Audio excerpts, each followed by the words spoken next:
Hello, Earth. Nicara here, and today we are finally launching the episode so much of you have waited for. It will be the first episode of the new series of the channel, Sit Down with Nick, where together we will discuss the most important and the most even controversial historical conflicts and issues that we know today. Today's episode, and before I start, thank you very much for watching my channel. Thank you very much for coming on. If I may ask, please leave a like, subscribe to my channel. This episode was put weeks worth of work so I could educate a lot of people on this very important subject, especially during modern times. We talk about it a lot. So I will be talking, but on the left end of the screen over here, I will be putting maps, pictures, so we can have more of a visual learner experience as well. Because, of course, nobody just wants to hear somebody speak for 40, 50 minutes and not see any pictures. So, yeah, thank you very much for watching. And let's begin today's very important episode and very awaited, Israel versus Palestine. Is Israel on the right? Is Palestine on the right? Is Israel the genocidal state some people claim it to be? And is Palestine a terrorist state, as some others claim it to be? That's what we will discuss later. So without further ado, let's begin. So to start, we will be going all the way back to the year of 1300 BCE. What happened in 1300 BCE? Moses is going to lead the Israelites out of Egypt. If you are a Christian, you can refer to the book of Exodus in the Old Testament. And if you're a Jewish, I believe it is in the very beginning, is in the middle or so of the Torah. I don't know much the Torah. I'm not Jewish myself, but I'm sure it is in the Torah. Moses is going to lead the Israelites out of Egypt and into the promised land of Canaan. However, Moses dies before entering Canaan. Why? Well, let's just say he hit a stone instead of telling it to turn into water. So that is the easiest way, ladies and gentlemen, to lose your blessing. So Moses dies before the people enter Canaan, and instead Joshua will lead the Israeli people into the land of Canaan. And they will fight, the Israelis will fight the Philistines. Remember that name, it is very important for later, the Philistines. So about 300 years later, in 1000 BC, the kingdom of David is established. The kingdom of David is the first Jewish kingdom in that land, known today as modern-day Israel, or Judea. So about some years later, 40 years later, in 957 BCE, the first temple of Solomon is built. Now Solomon is a leader, but not of the Jewish kingdom, because there are two kingdoms around there. The north is the kingdom of Israel. I'll put the map over here. North is the kingdom of Israel, and the south is the kingdom of Judah. So we have two Jewish kingdoms around that region, which will last about 200 years until 722 BCE, where the Assyrians will take over the land. The Assyrian Empire comes from the north, and you can definitely tell by the name Syrian, Assyrian. They come from the north, and they take over all the land. And almost 150 years later, in 586 BCE, the Babylonian Empire will also take over the land, and they will exile the Jews and also destroy the first temple of Solomon. So we're now at 586 BC. The Babylonian Empire has just invaded, exiled the Jews, and destroyed the first temple. So now we will fast forward a little bit to 515 BCE, where we will be dealing with the Great Return. What is the Great Return, you may ask? Well, the Great Return is nothing more than the Jews who were previously exiled from the land today, known as modern-day Israel. They will be returning from Babylonia to the land which they once were before. And they will not only reestablish Jerusalem and their kingdoms, they will also rebuild the Jewish temple. This is the second Jewish temple, and it is the same temple for when Jesus was around. So not much interesting things happen around. We're just going to skip over to 63 BCE. This is where things get very important. Now, the Roman Empire, yes, the same Roman Empire. I'm a dude. I talk about the Roman Empire. History is what I do. Anyway, the Roman Empire at 63 BCE is going to take over Judea. And Judea now becomes a vassal state for the Romans. What is a vassal state? The definition is right over here. A vassal state is nothing more than like a puppet state, a state that basically owns its allegiance to another more superior one. So, 100 years later, about Christ has lived, Christ has died, everything. Now we don't need the labels after the time anymore. We can toss it out. At about the year 70, the Jews will revolt against the Roman Empire. Why, you may ask? Because of administrative practices. We have tax problems. We have a lot of issues going on in the not modern, on the Roman Empire in that year. So the Jews will have a revolt. So in response, the Romans are going to put down the revolt, they're going to exile the Jews, and they're going to burn Jerusalem to the ground, as well with the second Jewish temple. It will also be burnt down at the year 70. So now, and this is probably one of the most important parts, pay attention. 130, the year 130, there will be a young Jewish general known as Shimon Bar Kokhba. General Bar Kokhba is not happy with the Romans, especially after what they did to the Israelites way before, in 70. So he's going to lead the Jewish people in a rebellion against the Roman Empire. And it is such a tough rebellion that the Roman Empire spends a lot of resources in 6 years to put it down in 136. So not only do the Romans decide to exile the Jews and destroy the land again, this time they decide to humiliate the Jews even further. How did they do that, you may ask? Very simply, they renamed the land Judea to Palestine. This is where the name Palestine comes from. Palestine is nothing more than Philistia. What is Philistia? Remember the Philistines, which we were talking about, and I told you to pay attention? Now it comes in handy. I hope you paid attention. Philistines were, of course, the historical enemy of the Jewish people, and they fought over Canaan. So the Romans decided it would be a great idea to humiliate the Jews even further by renaming their land of Judea to Philistia, which is also Palestine. So this is where the region is now known as the area of Palestine because of the Roman Empire. So 500 years later, the Roman Empire has fallen, and this is where we will talk about Islam. Not much, we just talk about after it was founded. In the 7th century, 500 years later, we can agree that Islam was founded. The date, we don't know, but most people can estimate it was around 610 or so. So yeah, 7th century Islam founded, and not only that, at 636 year, the Arabs will take over Jerusalem and Palestine, the land of Palestine, the area. The Arabs will take it over, and it will remain like this with them in control for about 4 centuries, because this is when we start talking about the very important part of this episode, which is the Crusades. Deus Vult. So, the Crusades were nothing more than the Christians. They wanted to get the land of Palestine. Why? Because in Christianity, the city of Jerusalem is also very sacred. It is sacred for both three religions. Jerusalem is very sacred to the Christians. So the Christians decide to launch a war effort to reconquer Jerusalem for the Christian cause. And this becomes known as the Crusades.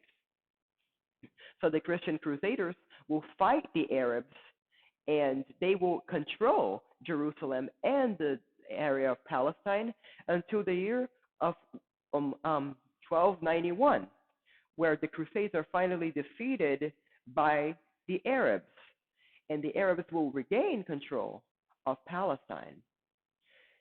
And those Arabs will rule for at least 2 centuries until 1517, where the Ottoman Empire, another Arabic empire, will take over the land of Palestine, and they will remain in control for about 4 centuries until after World War I, where the Ottomans were defeated. So not only do they now own Jerusalem and the area of Palestine, they also decide to please the Arab population, and they ban the Jewish people from owning and buying any land in the area of Palestine. So now the Jews are banned from being able to own any land in that territory So what did the Jews do? They resort to some backdoor contracts to own land, some illegal dealings here and there, and that is how it goes for at least 4 centuries now. But before we get to the end of World War One and things like this, we first need to look at another major term for this video, and that is the Aliyah. What is an Aliyah? An Aliyah is a Hebrew word for ascent, and it is also a term used by the Judaic people to say that when you move, when you immigrate to the Holy Land of Israel, to Jerusalem, you gain some sort of spiritual arising, hence the name Aliyah, which means arising. It means spiritual arising. So, in 1882, we will have the first major Aliyah, which is mostly composed of the Russians, which were suffering from a lot of persecution in Russia for them being Jewish. They will start coming from Russia to the land of Palestine, to the area of Palestine. This is 1882. The Arabs, of course, are not very pleased with this, but they get more angry later on. So about 15 years later, 1817, there will be an Austro-Hungarian journalist known as Theodor Herzl. What does Theodor Herzl do? He will found the Zionist movement. We hear that word a lot recently. Zionist, Zionism, that guy's a Zionist, Zionist, or yada, yada, yada. But what is Zionism? It is important we define what Zionism is. Zionism is a movement for the development and protection of a Jewish nation and for the return of the Jews to their historic homeland, which is the area known today as Palestine. Not Palestine, the modern state of Israel, but the area of Palestine, because we're still dealing in Roman terms. So this is what Zionism is. It is the return of the Jews to their historic homeland and the development of a Jewish state. So the Zionist movement begins. We have Jews moving into the area of Palestine. So in 1917, because of overall the Zionist movement, and since there are plenty of Jews in Europe talking about it, Great Britain, who's very close to winning the war, they will issue the Balfour Declaration. What is the Balfour Declaration? It is a declaration stated by Great Britain that said that basically there will be the establishment of a Jewish homeland in the area of Palestine, or Israel. This is the map of what it was supposed to be. As you can see, it was supposed to include far more than just Israel. It was also supposed to include Jordan. But that's another point. So, in 1920, after the end of World War I and the collapse of the Ottoman Empire, the Arabs, they're not happy with the Balfour Declaration. As a matter of fact, they're completely pissed. They are very, very angry with the British for doing something like that. So they will start realizing something called pogroms against the Jews. Pogroms, here's the definition of a pogrom. It is basically an organized massacre, especially against the Jewish people. So the Arabs are not happy at all. They're pissed, and they're attacking the Jewish people in the area. So 2 years later, in 1922, this is 4 years now after World War I, the British are given a mandate of the area of Palestine, and they separate the area known as Transjordan to create an independent Arab state of Jordan.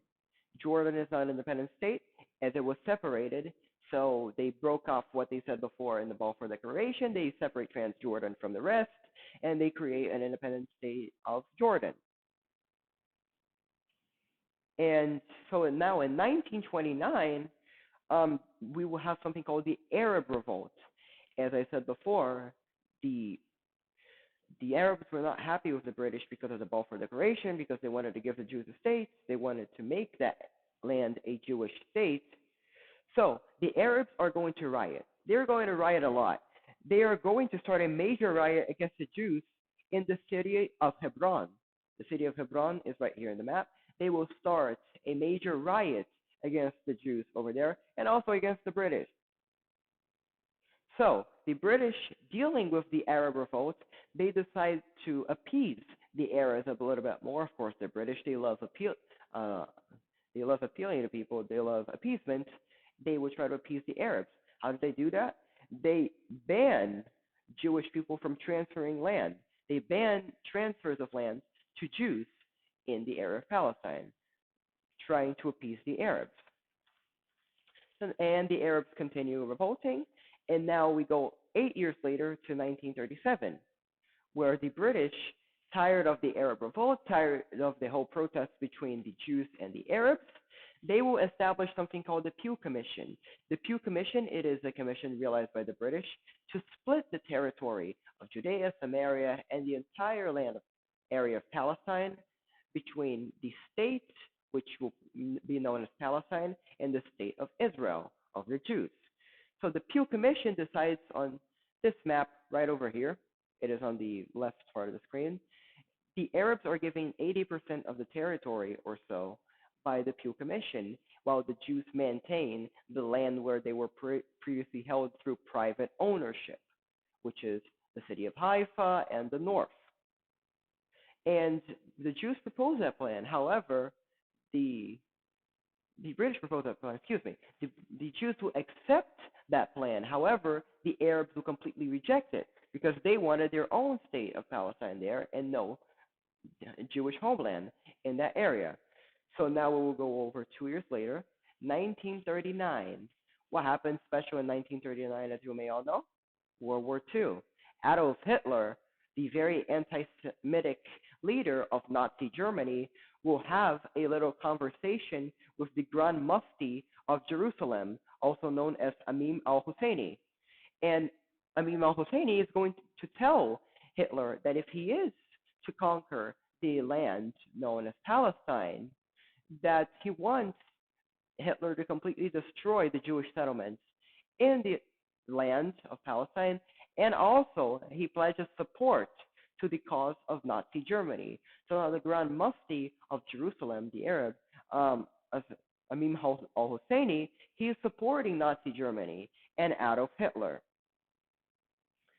And this time, the British, again trying to appease the Arabs, they decide that since there are lots of persecutions from World War II because of Hitler and the Jews in Europe coming to Israel, try to escape from the problems, the British decide to appease the Arabs instead, and they limit the number of Jews moving into the area of Palestine to 75,000 Jews per year. Talk about appeasement. So, this is 1939. Let's move over 8 years later. World War II has ended. It has ended to 1947. 1947, the British Mandate of Palestine is about to expire. So the British have a great idea. They get together with the United Nations, the UN, and they decide to draft a plan to create a two-state solution once again. They tried a Pew Commission. That one didn't work. So now they left to a UN vote to create their own map. And this is the map the UN created. It gave them pretty proportionate territory. The Arabs, once again, however, completely rejected that map and started even more riots and rebellions against it. So, however, 1 year later, in 1948, the British Mandate of Palestine will finally expire. And what happens? The State of Israel is going to declare its independence. The Arabs don't like that. And exactly one day, old Israel will start getting into its first war. First day, first war. Against who? Against the Arabs.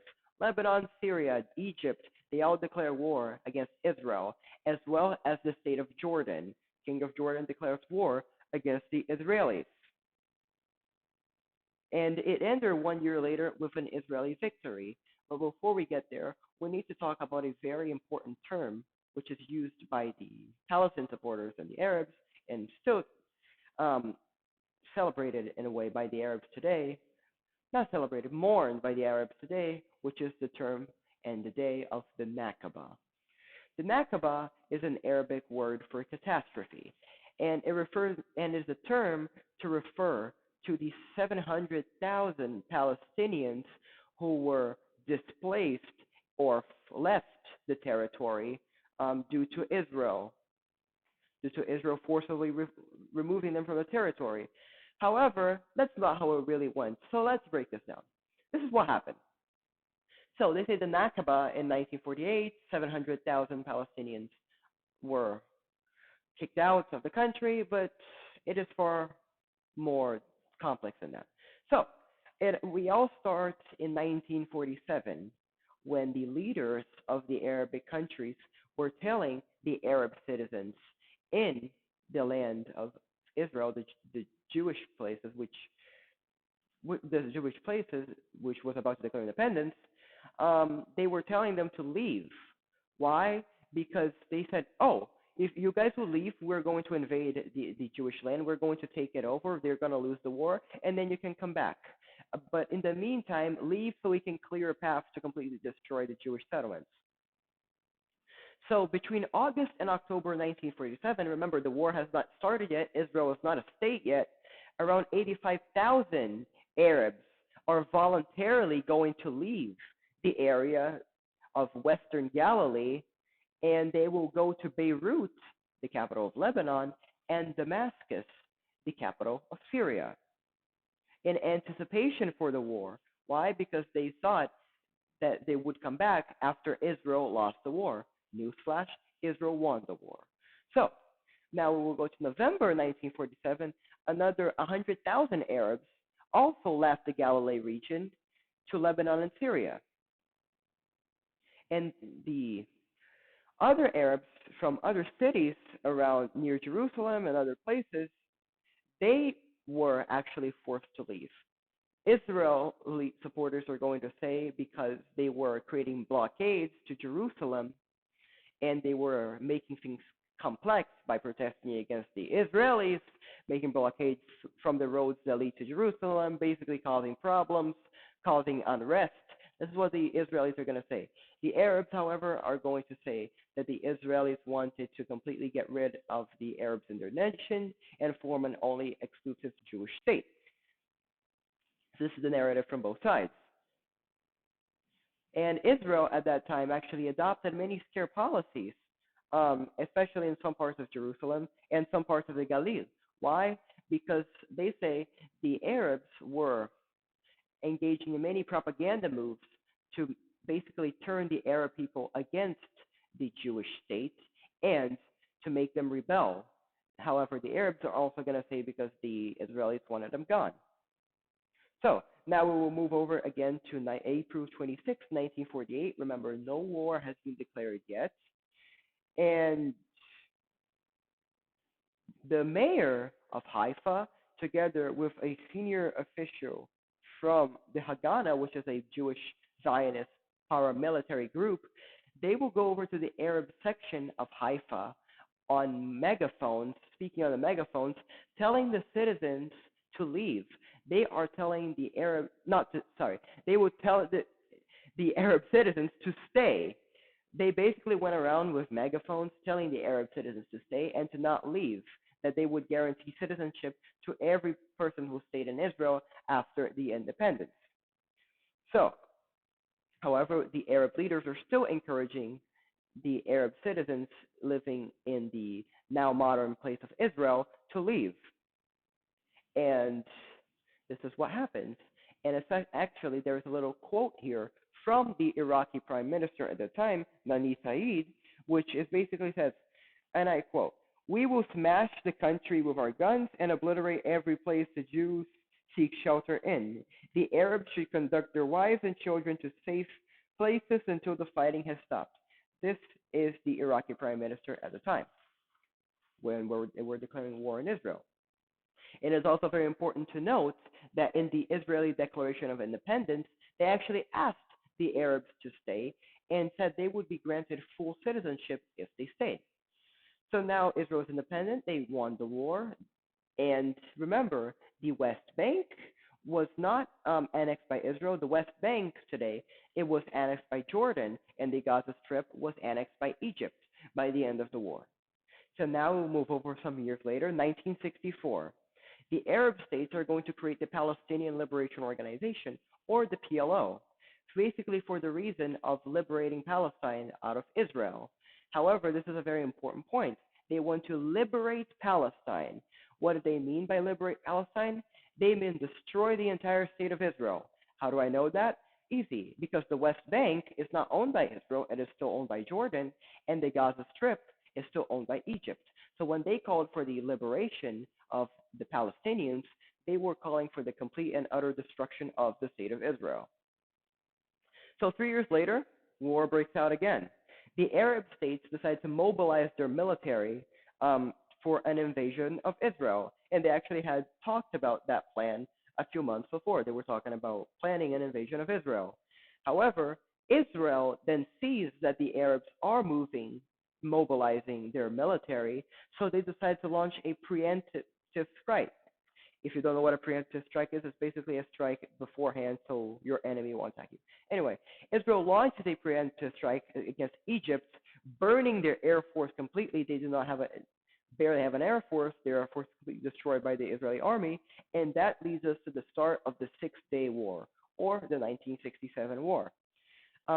Israel, everybody thought it would lose, but Israel actually won the war. In 6 days, they managed to capture the Golan Heights over here in the map, the Golan Heights in the north. They managed to capture the Gaza Strip, not only the Gaza Strip, but also the entire Sinai region in Egypt, and they also captured Judea and Samaria, otherwise known as the West Bank, as well as Jerusalem in the Six-Day War. After that, we had the Arab League engaging in a summit to decide on the famous three no's: no peace with Israel, no recognition of Israel, and no negotiation with Israel. I will put that also on the place over here. So no peace, no negotiation, and no recognition after the Six-Day War. So we will fast forward 6 years to 1973. The Arabs this time, they strike again. Yeah, this could be a very great Star Wars movie. Star Wars, the Arabs strike back.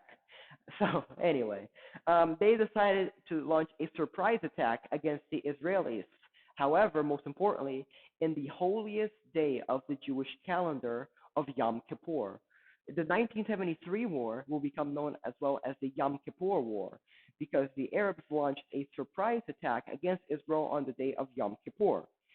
In that war, at least 8,000 people died, and Israel managed to expand its borders a little bit after. So, after the Yom Kippur War, we will go to 1979, when the Israeli Prime Minister, Menachem Begin, will come to a peace accord with the Egyptian leader, Sadat, in the Camp David Accords. This all happened in 2000, along with the United States President mediating the negotiations, Jimmy Carter. Israel gives the entire Sinai Desert to the Egyptian region, even though the Egyptian country, even though there's oil, he gives the entire Sinai Desert in exchange for what? For cold peace. So in 1979, Israel has changed the Sinai Desert gave it to Egypt in exchange for peace. And then the Egyptian leader, shortly after that, is assassinated. That is a very horrible way to go. So now we will move over to the year of 1982. But this does not really involve much of Israel doing any miraculous things. This actually involves Jordan. So in 1982, the Jordanians, especially the Jordanian king, he is very afraid that the Palestinian Liberation Organization is going to rebel against his government in 1982. And what he does, he decides to expel tens of thousands of Palestinians from the region known today as Jordan, from the country of Jordan. Excuse me a second. And not only that, the Palestinians which are expelled from Jordan, they will launch war into Israel from southern Lebanon. So what does Menachem Begin do? He just has no other choice but to respond with violence to these threats. This is the Lebanon War. Israel was going to push back the troops all the way to the capital of Beirut, almost take over the entire country. They placed Beirut under a huge siege, but in 1982, international pressure, the UN sees that and tells Israel to basically cut it out and F off back to their country. Israel, this was a major embarrassment for Israel, not because they lost the war, but because it was probably one of the first times that Israel actually took a hit from the international community and was told to F off. So, in 1987, after the Lebanon War, after Israel withdraws from everything, the Palestinians in Judea and Samaria, or the West Bank, they're going to start something called as the First Intifada. What is the First Intifada? Intifada is an Arabic word for uprising. And basically, the First Intifada, it is an uprising movement by the Palestinians against the state of Israel. So violent riots and terrorist attacks break out in Israel from 1987 to 1991 due to the First Intifada. So, and Israel Prime Minister now is Yitzhak Rabin. He is the current Israeli Prime Minister, and he decides to start negotiating with the Palestinian Liberation Organization for peace. Israel, however, was condemned this time by the Human Rights Watch for the use of lethal force to put down some riots, which led to Israel adopting semi-lethal bullets, which were made out of rubber. So now we fast forward after the First Intifada to 1993.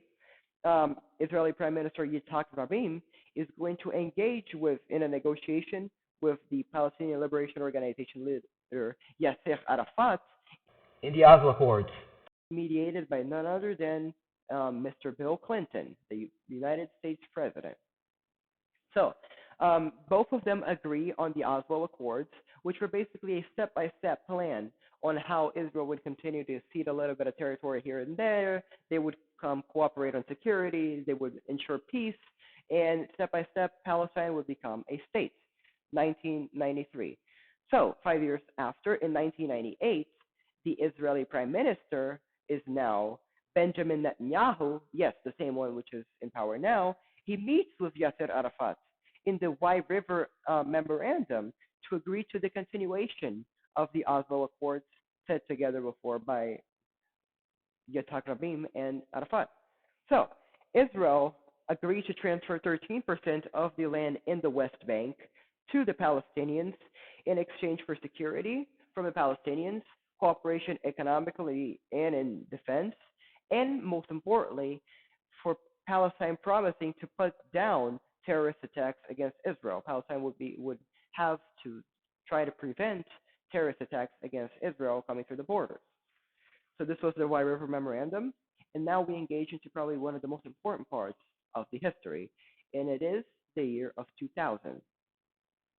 Israeli Prime Minister now is Ehud Barak. Remember, we have two parties in Israel. We have Labor now, which is a part of Ehud Barak, and we have Likud, which is the most conservative right-wing party, which is the party of Benjamin Netanyahu. So Ehud Barak is going to engage in another negotiation with Yasser Arafat, known as the Camp David Accords, with Bill Clinton. Ehud Barak is going to make big concessions to try to ensure peace. He's going to concede all of the Gaza Strip, 94% of the West Bank, East Jerusalem as the capital, and recognition of all of that as the State of Palestine.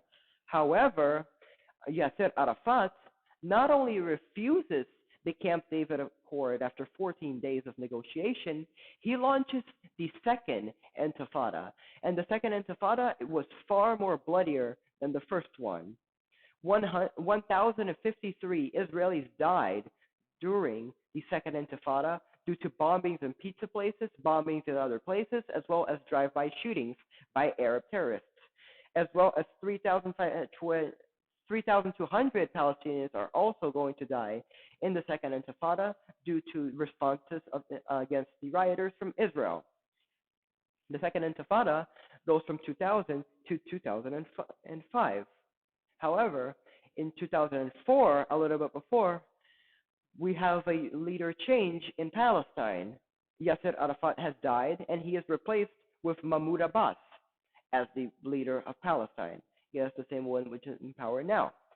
So in 2005, not only we have the Second Intifada, Israel, to please the Palestinians, they completely withdraw from the Gaza Strip.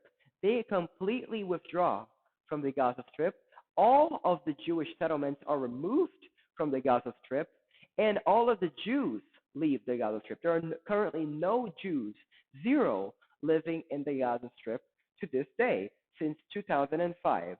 So in 2006, um, Palestine is going to have their first election, and Hamas is going to win that election. Hamas defeats the rival party Fatah, which is a part of Mahmoud Abbas. Hamas is going to defeat Fatah. And what do they do with that? They completely take control of the Gaza Strip. To this day, the Gaza Strip has no opposition. They are completely owned by Hamas after their election victory in 2006. And the 2006 election in Palestine remains the last election to this day in Palestine. So now the Hamas completely own the Gaza Strip, and we move forward 2 years later to 2008. So the Israeli Prime Minister, once again, Ehud Olmert, this is the new Israeli Prime Minister, he's going to try to negotiate again with the Palestinian leader, Mahmoud Abbas. This time, Olmert offers 94% of the West Bank, all of the Gaza Strip, a Palestinian state with East Jerusalem as its capital. However, to sweeten the deal, Olmert is going to offer Abbas about some more additional territory in the state of Israel. However, Mahmoud Abbas is going to completely reject the offer and instead continue with his launch of violence against Israel. So at this point, it is important to know that since 2005, Hamas had fired about 2,000 rockets from the Gaza Strip into the state of Israel, and they had killed about 4 Israelis since 2005 with about 2,000 rockets fired. So this is where things get interesting. On June 19th, 2008, Egypt decided to mediate a little ceasefire, peace treaty between Israel and the Palestinians so they could talk more and resolve their issues. However, that plan went horribly wrong. Why? Because both sides kept accusing each other of breaking the deal, and the violence continued until the most important day, which was December 24th, 2008, when Israel conducted an airstrike against Hamas terrorists for fighting mortar strikes into the state of Israel. Not happy with that, Hamas decided to fire even more rockets and mortars into Israel. With that, the Israeli Prime Minister, still Ehud Olmert, told Hamas to ease and to stop the attacks on Israel, to which Hamas responded by basically saying, "Try me," and continuing their attacks. So on December 27th, 2008, Israel launched Operation Cast Lead, which basically meant the Gaza War had started. Operation Cast Lead is the Gaza War, by the way. So Israel conducted airstrikes into 100 targets of Hamas into the Gaza Strip in about 220 seconds, hitting many Hamas headquarters, government buildings, and police stations. And it is during Operation Cast Lead where it is discovered by the Israel Defense Forces, or the IDF, that the rocket sites in Hamas, where Hamas is using to fire the rockets and to keep their headquarters, are near mosques, schools, and places with civilian uses. So they were firing rockets from mosques, they were firing rockets from schools, and they were firing rockets from civilian areas. After the first Gaza War ends, we start going into 2012, which was the year where Hamas exponentially increased their missile attacks against Israel. And Israel asked them to stop. Of course, they didn't. So on July 8th, 2014, the Israeli Prime Minister decided to start another operation against Hamas due to firing rockets and also for kidnapping 3 Israeli boys and murdering them. Israelis launched Operation Protective Edge in July 8th, 2014, which meant the second Gaza War had begun. Israel once again conducted many airstrikes against Hamas targets, destroyed what they called terror tunnels. Terror tunnels are nothing more than tunnels used by Hamas and other Palestinian terrorists to hide weapons and to hide from attacks from Israel. So they go in it and they break it all down. And before we get back to the Palestinian talk, we need to talk about the country of Iran. What's so special with Iran? Iran, for decades, was an enemy of Israel and a Palestine supporter. And after the United States discovered that they were trying to develop nuclear weapons, the then United States President Barack Obama decided to make a deal with the Iranians, which became known as the Iran nuclear deal. What does that deal do? They unfroze about $150 billion worth of Iranian assets, which were previously frozen by sanctions from the Iranian government, in exchange for the Iranians limiting their nuclear program and to not develop nuclear weapons. However, this deal was criticized by many people, especially when it failed to stop Iranian support for the Palestinian terrorist organizations. And eventually, the deal was shredded by a man which we'll talk about now. So, in 2017, Donald Trump, the Republican, was elected president of the United States. And Donald Trump was very pro-Israel. He was actually probably one of the most pro-Israel presidents out there. What did he do? He stopped the strategies of appeasement against Iran and the other countries, and he instead said, hey, we fully support Israel's right to exist. We fully support Israeli sovereignty over Jerusalem and over the Golan Heights and over all of that. And he not only moved the U.S. embassy to Jerusalem, as well as completely shatter the Iran nuclear deal in 2018, he also stops aid to the Palestinians, millions and millions of dollars worth of aid to Palestine, due to complaints that they were using that money to fund terror. So now we will go over to 2020. On August 13th, 2020, Donald Trump, the United States president, introduced a new plan to normalize relations in the Middle East. And it became known as the Abraham Accords. So basically, the Abraham Accords, they were introduced between then the countries of Israel, Bahrain, and the United Arab Emirates.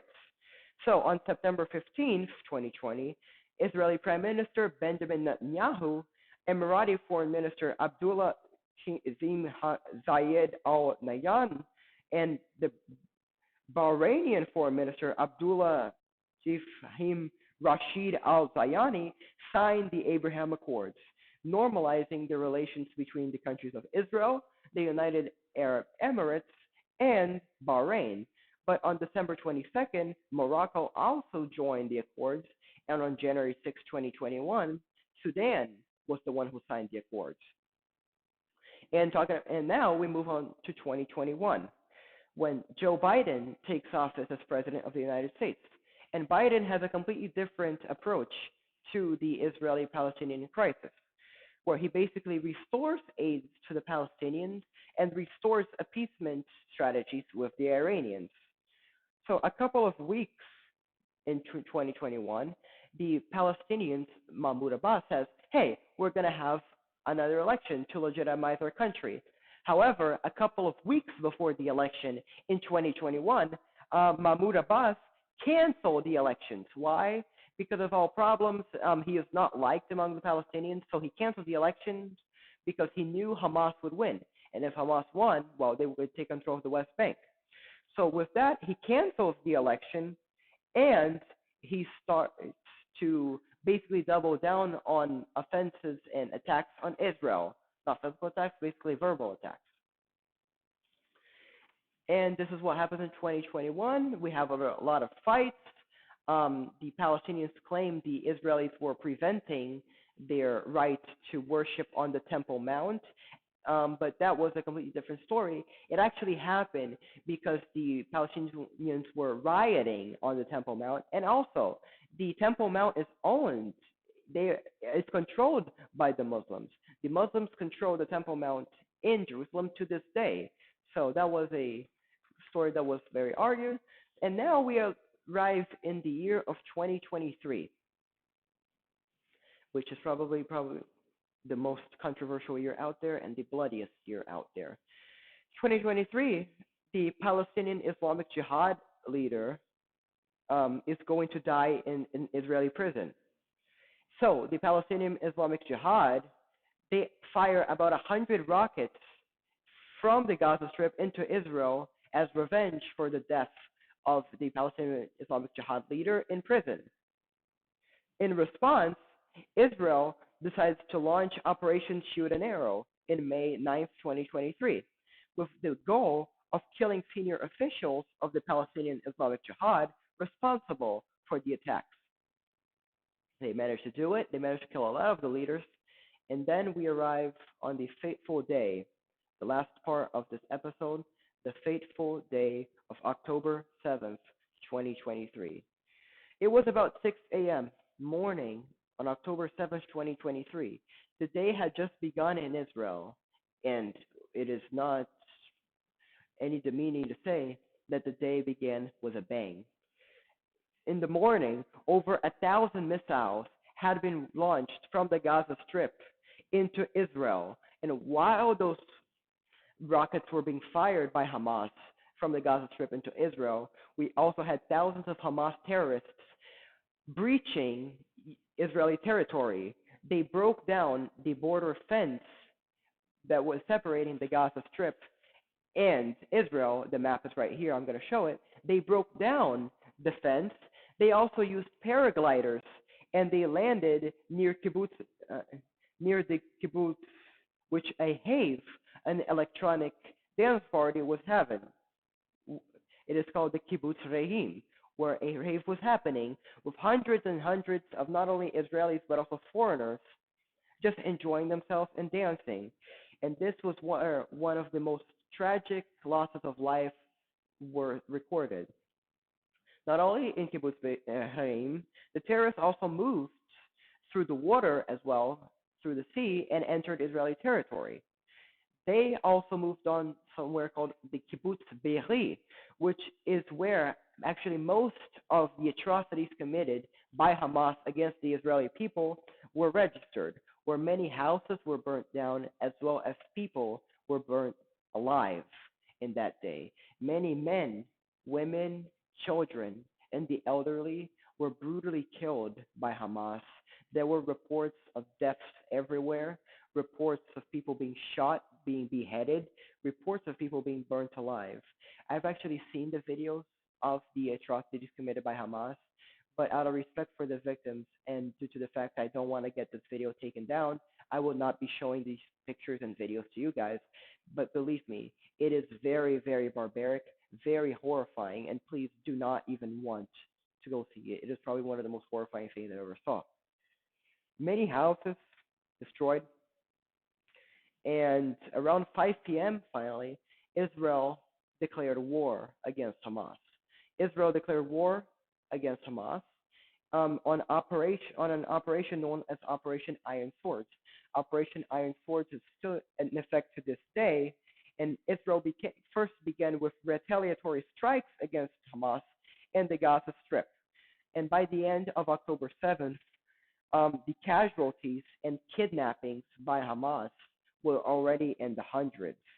To this day, the death counts on October 7th has already overpassed 1,000 Israelis, counting everybody, and there are still people which remain hostage, kidnapped by Hamas in the Gaza Strip.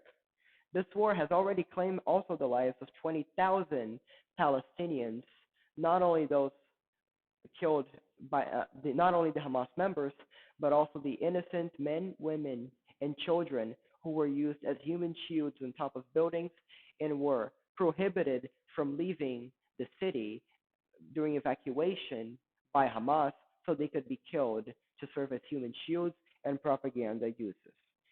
And this is the most bloodiest Gaza war that has already existed. Anyway, this concludes the episode for here, guys. Thank you very much for watching.